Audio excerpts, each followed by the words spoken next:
Kita sudah buka pertanyaan di grup WhatsApp kita. Baik. Alhamdulillah ini ada beberapa pertanyaan yang masuk ya. Dari grup yang akhwat ini ada pertanyaan, 3 pertanyaan Ustaz. Baik. Pertanyaan yang pertama, Bismillah, Assalamualaikum warahmatullah. Yang mana paling utama, sedekah untuk orang yang sudah meninggal atau dibadalkan haji untuk si mayit? Syukran. Jazakallah khair. Alhamdulillah, wassalatu wassalamu ala Rasulillah wa ala alihi wa sahbihi wa mawalah, amma ba'd. Baik, ikhwani wa akhwati fillah yang dirahmati oleh Allah Subhanahu wa taala. Pertanyaannya adalah, apa manfaat atau apa amalan yang lebih bermanfaat bagi si mayit? Apakah sedekah atas nama si mayit itu sendiri, ataukah kemudian membadalkan haji atau umrah untuk atas nama si mayit tersebut? Jadi jemaah sekalian rahimani wa rahimakumullah, ikhwan dan akhwat rahimani wa rahimakumullah ajmain. Dua hal ini adalah perkara yang mulia, perkara yang agung, perkara yang sama-sama menjadi bagian daripada bakti seorang anak kepada orang tuanya. Manakala orang tua tersebut mereka memiliki niatan untuk berhaji, namun kemudian orang tuanya belum sempat melaksanakan haji atau umrahnya, ajal telah mendahuluinya, maka di antara bentuk bakti seorang anak kepada orang tuanya adalah dengan membadalkan haji orang tua tersebut, atau membadalkan umrah bagi orang tuanya tersebut atau orang yang sudah meninggal. Dan ini min ajalil qurubat, atau daripada bentuk sebaik-baik pendekatan diri kepada Allah Subhanahu wa taala bagi si mayit yang dilakukan oleh keluarganya, bagi yang dilakukan oleh anak-anak atau ahli warisnya mungkin. Nah, begitu juga dengan yang ditanyakan tadi, sedekah. Sedekah atas nama si mayit itu bagian daripada kebaikan. Sehingga di sini saya tidak akan mengatakan mana yang lebih afdal. Maka lakukan keduanya terbaik insyaallah. Sembari Anda membadalkan haji orang tua Anda, membadalkan umrah orang tua Anda, sehingga mereka mendapatkan pahala yang luar biasa dari haji dan umrahnya, Anda juga ada sisa uang daripada Anda atau sisa daripada peninggalan orang tua Anda, sedekahkan atas nama mereka. Itu yang terbaik. Jadi kedua-duanya bersamaan. Artinya, jemaah sekalian rahimani wa rahimakumullah, sedekah atas nama mayit kan enggak harus banyak. Enggak harus banyak, kan seperti itu. Jadi Anda menabung untuk membadalkan haji orang tua itu perkara yang khair, perkara yang saleh insyaallah. Dan para ulama membolehkan hal tersebut, mengizinkan dan mensyariatkan bahwa ketika orang tua belum haji dan anaknya ingin membadalkan hajinya, silakan. Umrah begitu juga, badal umrah. Dan sekarang juga sudah banyak jasa-jasa yang dibuka untuk terkait dengan badal umrah dan badal haji sendiri. Dan alhamdulillah Sunnah Study sendiri insyaallah taala akan mulai membuka badal umrah atau badal haji. Yang ini kita bekerja sama dengan beberapa mahasiswa yang mereka kuliah di Jeddah ataupun di Madinah, yang mereka akan langsung melaksanakan badal haji ini. Maka bagi para antum-antum sekalian juga yang ingin mungkin barangkali punya niatan baik untuk membadalkan umrah, karena haji kan udah lewat ya, tapi ingin mendaftarkan orang tuanya untuk membadalkan haji orang tuanya, bisa menghubungi kami di grup WhatsApp yang ada, atau mungkin juga bisa menchat pribadi admin untuk menanyakan tentang hal tersebut. InsyaAllah ta'ala beberapa hari ke depan poster yang akan kita buat tentang badal haji dan umrah ini akan kita rilis dan akan kita kirimkan. Dan InsyaAllah ta'ala itu semuanya nanti bisa kita bertanggungjawabkan dari sisi syariat dan juga dari sisi keamanan dan keamanahannya. Mudah-mudahan Allah Subhanahu wa taala memberikan kebaikan. Tapi yang jelas bahwa dua hal yang ditanyakan oleh penanya tadi, oleh ukhti rahimakillah, bahwa itu kedua-duanya kebaikan. Jadi mana yang lebih afdal? Kedua-duanya afdal. Sedekah atas nama mayit lakukan setiap hari, barang-barang sedikit. Tapi carilah poin-poin atau letak-letak atau mungkin tempat-tempat sedekah itu yang bisa langgeng untuk orang tua, yang sifatnya jariah, banyak dan awet itu masanya. Contohnya pembangunan masjid nih. Bangunan masjid ketika masjid itu selama masih dipakai itu luar biasa. Atau wakaf Al-Quran, wakaf pembuatan sumur untuk masjid. Selagi air itu ditimba untuk wudhu, untuk kebersihan masjid dan sebagainya, maka orang tua Anda tetap akan senantiasa ada. Atau juga dakwah, sarana dakwah. Selagi itu alat yang Anda infakkan itu masih dipakai untuk sarana dakwah, dan satu orang dari dakwah dengan alat yang Anda miliki tadi, yang Anda sedekahkan tadi, mengambil satu orang, maka itu lebih baik daripada humurin na'am.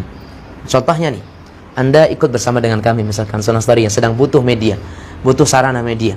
Kemudian Anda infakkan atau Anda ikut serta dalam apapun itu, lembaga-lembaga manapun, nggak harus Sunnah Study. Misalkan di kampung Anda, di tempat Anda tinggal, ada lembaga yang membuka donasi untuk sarana dakwah misalkan, kemudian Anda ikut di situ, bayangkan satu kali syuting ada 2 orang yang dapatkan hidayah daripada syutingan Anda tersebut. Maka dari hari itu, dari kamera yang Anda miliki, laptop yang Anda sedekahkan, 2 humurun na'am, 2 unta merah Anda dapatkan 1 hari. Bagaimana 2 hari? 3 hari, 2 tahun, 3 tahun, sampai alat itu semuanya bermanfaat sampai kapanpun. Maka itu jariah yang begitu sangat luar biasa. Wallahu a'lam. Maka kedua-duanya amalkan, tapi pilah-pilah saja. Ya, nggak harus besar. Anda bisa sedekahkan setiap hari berapa atas nama orang tua yang meninggal, dan niatkan Anda juga ingin membedalkan kedua orang tua atau orang tua Anda. Wallahu a'lam, wabillahi taufiq.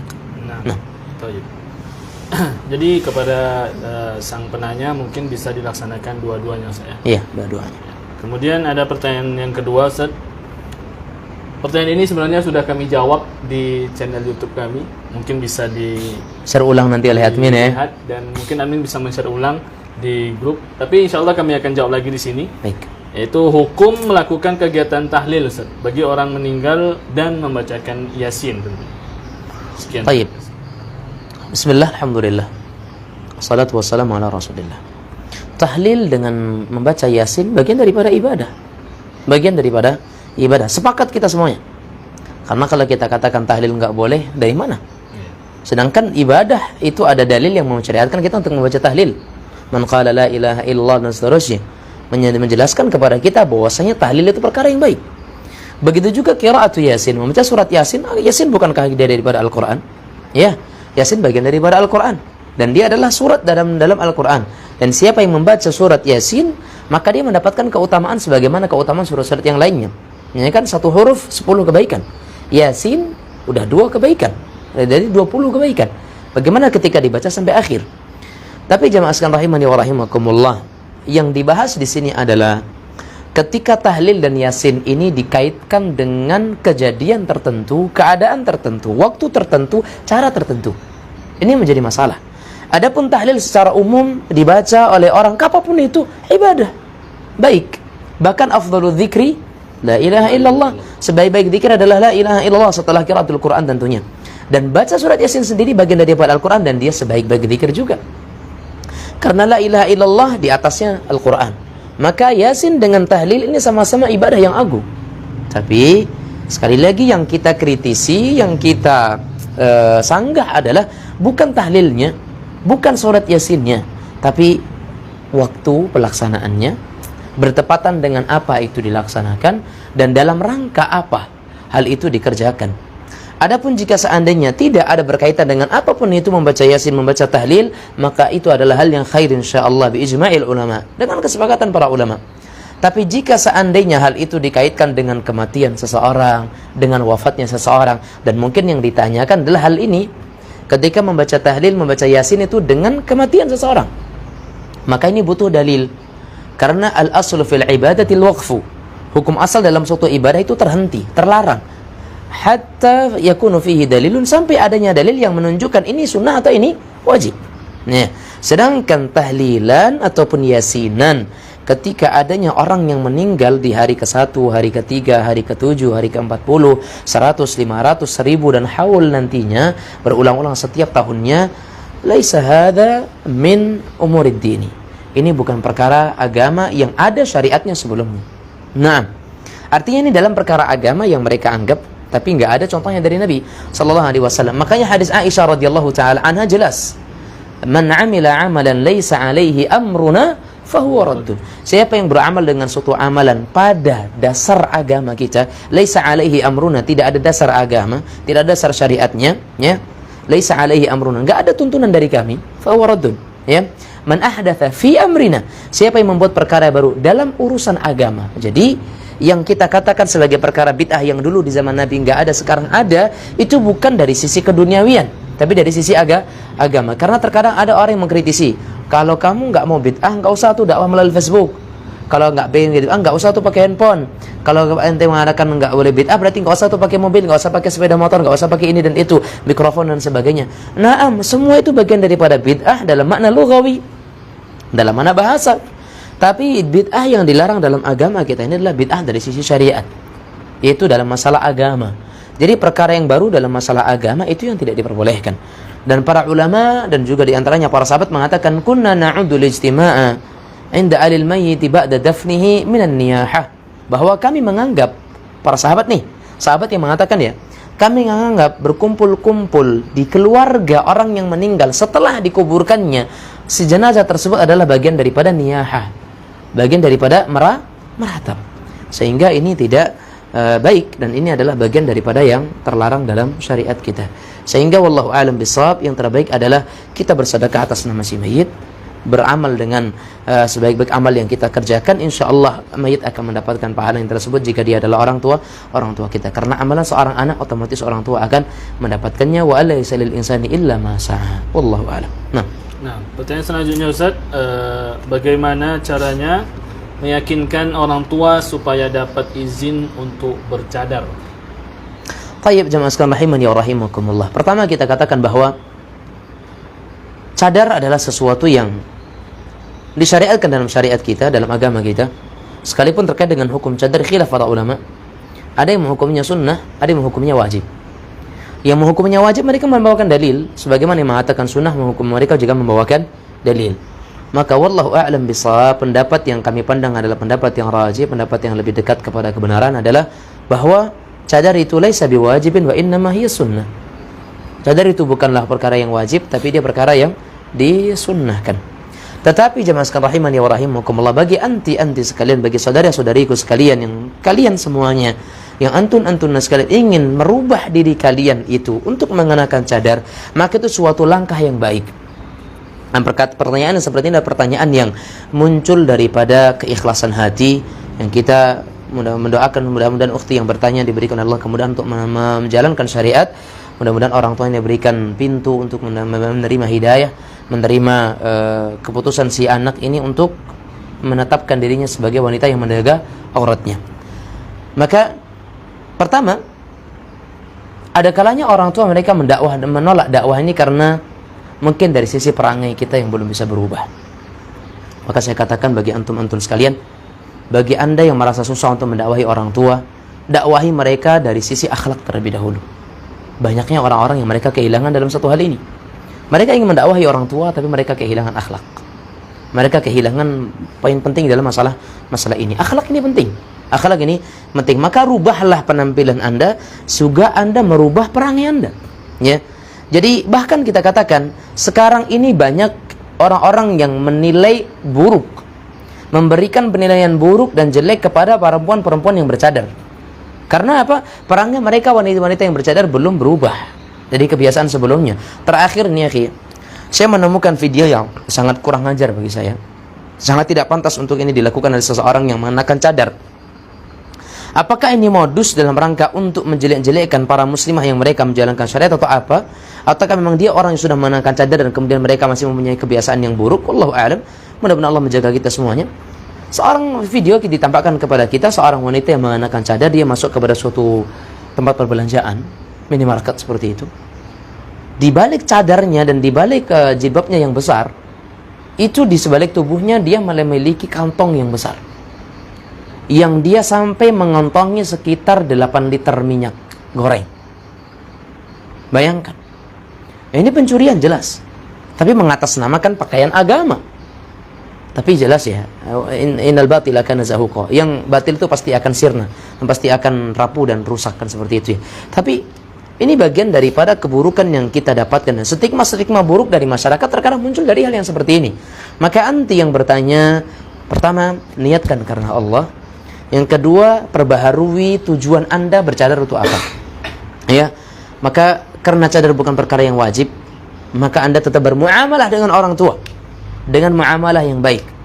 Ada kalanya orang tua mungkin menolak ketika di depan dia, di hadapan keluarga bercadar. Maka silakan ketika hadapan keluarga anda membuka cadar anda. Tapi ketika anda sedang keluar tidak bersama dengan orang tua, mungkin anda lebih baik untuk mengenakan cadar anda.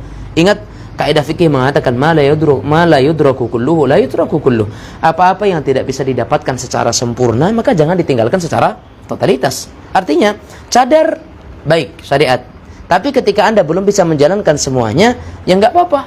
berarti kemudian Anda tinggalkan semuanya. Saya nggak setuju perkataan orang-orang yang mengatakan kalau tidak bisa konsisten pakai cadar, nggak usahlah pakai cadar. Ini perkataan yang salah. Ada kalanya orang itu butuh pakai cadar di luar, ketika mungkin banyak laki-laki ajnab. Tapi ketika berkumpul dengan keluarga, nggak perlu juga kan pakai cadar, karena keluarga, kerabat, menjalin silaturahim. Dan ada kalanya sebagian akhwat, sebagian saudari-saudari kita di sini salahnya. Mereka terlalu saklek, mereka terlalu kaku dalam memahami cadar, sehingga cadar mereka terapkan di mana saja. Sampai terkadang sama adik kandungnya sendiri, sampai pamannya sendiri, mereka mengenakan cadar. Padahal apalah itu semuanya, yang itu bagian mahram daripada mereka. Yang seperti itu.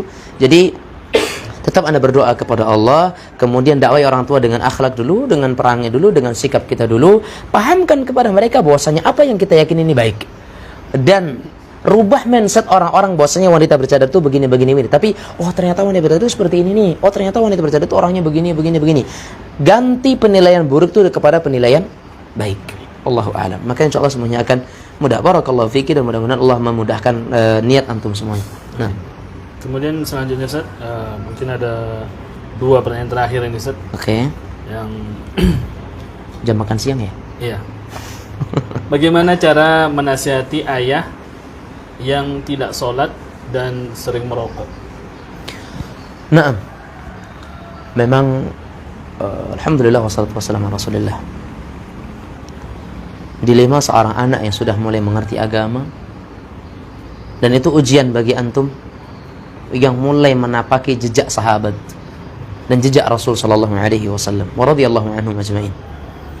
Apa kata Allah Subhanahu wa taala? Wa nabluukum bisyarri wal khairi fitnah. Kami akan uji kalian dengan kebaikan dan dengan keburukan.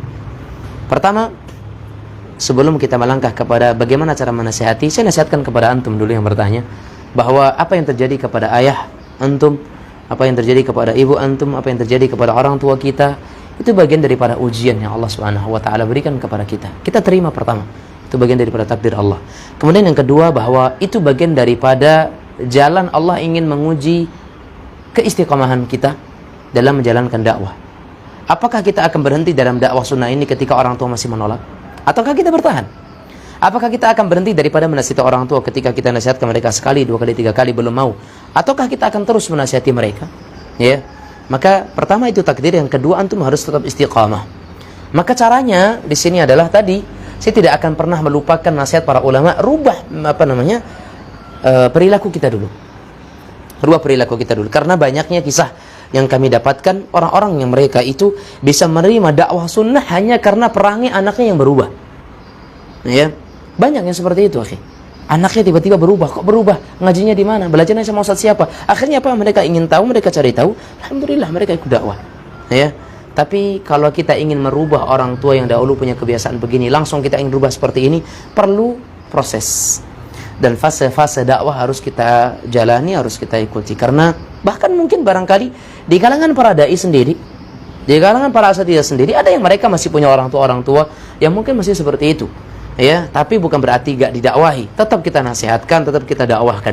Tapi caranya gimana? Pertama, Anda sering-sering bahas masalah itu dengan cara yang baik, dengan hikmah, dengan cara yang sopan. Kan tetap wa'ashiruhum bil ma'ruf, tetap kita muasyarah dan bergaul dengan mereka dengan cara yang baik.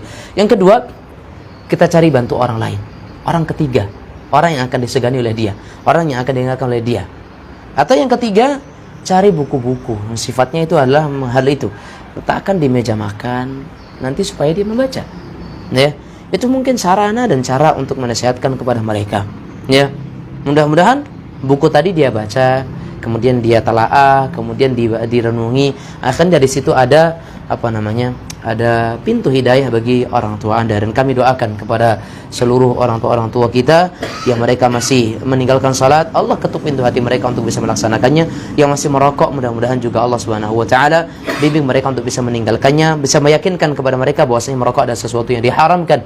Karena Allah mengatakan wala tulqu biaidikum ila tahlukah, dan jangan kalian campakkan diri kalian kepada kebinasaan dan kematian.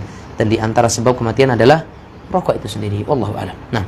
Nah, kemudian yang terakhir Ustaz, bagaimana hukumnya memotong hewan, kerbau atau sapi atau kambing ketika ada acara kematian? Sebenarnya sama saja. ketika itu diniatkan untuk acara-acara yang seperti tadi, maka hukumnya adalah tidak diperbolehkan. Ya, tidak diperbolehkan. Maka alangkah baiknya Anda sembelih itu, kemudian Anda bagi-bagikan, Anda masak, Anda sedekahkan atas nama si mayit, itu jauh lebih baik. Tanpa Anda melaksanakan acara kumpul-kumpul, tanpa dilaksanakan adanya acara perkumpulan, adanya acara hajatan, atau mungkin adanya acara doa bersama, tahlilan, yasinan, dan sebagainya. Cukup Anda itu sembelih itu hewan, kemudian Anda masak, Anda bagi-bagikan, Anda katakan ini sedekah atas nama mendiang rahimahullah, atau mungkin atas nama orang yang telah wafat rahimahullah ta'ala. Itu lebih baik, dan itu yang justru dibolehkan dalam syariat kita. Wallahu ta'ala a'la wa a'lam bil haqqi was-shawab. Nah, alhamdulillah. Mungkin bagi penanya lainnya yang belum sempat terjawab, mungkin bisa nanti kita jawab di lain waktu. Berhubung waktu zuhur di sini itu masuk jam berapa, Ustaz? 12 lewat 10. Ya. Jadi setengah jam lagi kurang lebih akan memasuki waktu zuhur. Mungkin demikian yang bisa kami sampaikan. Sebelum kami tutup, mungkin Ustaz bisa memberikan satu quotes ya, atau satu mutiara daripada pertemuan-pertemuan kita ini.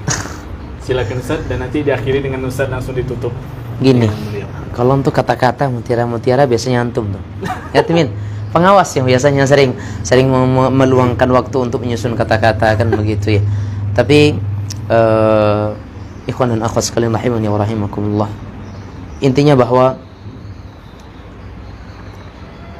kehidupan adalah sesuatu yang nyata bagi kita saat ini, dan akhirat sesuatu yang nyata juga bagi kita di kehidupan berikutnya.